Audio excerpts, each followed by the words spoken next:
गांव के कोने पर खड़ा वो पुराना घर, जिसे लोग मृतकों का घर कहते थे, दशकों से सुनसान पड़ा था और कहते हैं उसके पीछे शमशान की रानी का साया है। शहर से आया राहुल रिसर्च के लिए उसी घर में ठहरने का फैसला करता है। टूटी खिड़कियां, चरमराते दरवाजे और भीतर पसरी अजीब खामोशी उसे भीतर तक डरा देती है। घर के आंगन में एक टूटा फूटा मंदिर है, जिसके बारे में कहा जाता था कि वहीं से शमशान की रानी प्रकट होती है।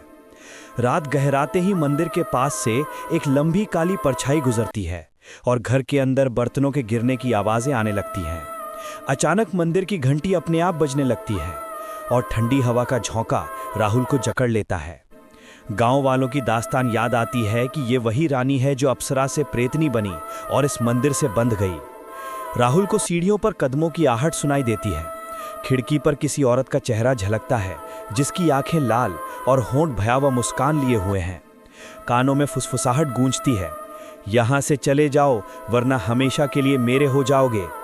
मंदिर की टूटी मूर्ति पर लाल निशान और अपने आप जलते दीप उसकी सांसें रोक देते हैं।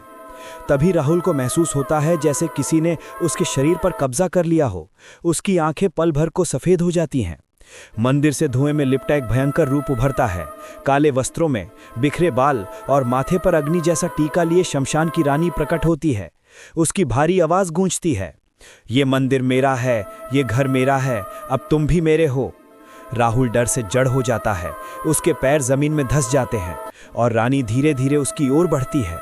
वो हाथ उठाती है और पूरा घर हिलने लगता है। दीवारों से राख झरती है और चारों ओर प्रेतात्माएं चीखने लगती हैं।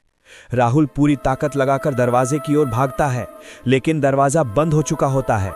पीछे से रानी की ठंडी हंसी गूंजती है, कोई यहां से नहीं जाता, सब यहीं रुकते हैं हमेशा के लिए। अगली सुबह जब गांव वाले दरवाजा खोलते हैं तो घर खाली मिलता है, मगर मंदिर की मूर्ति के पास पड़ी राहुल की डायरी में सिर्फ एक पंक्ति लिखी होती है, मैं अब शमशान की रानी के साथ हूं, हमेशा के लिए।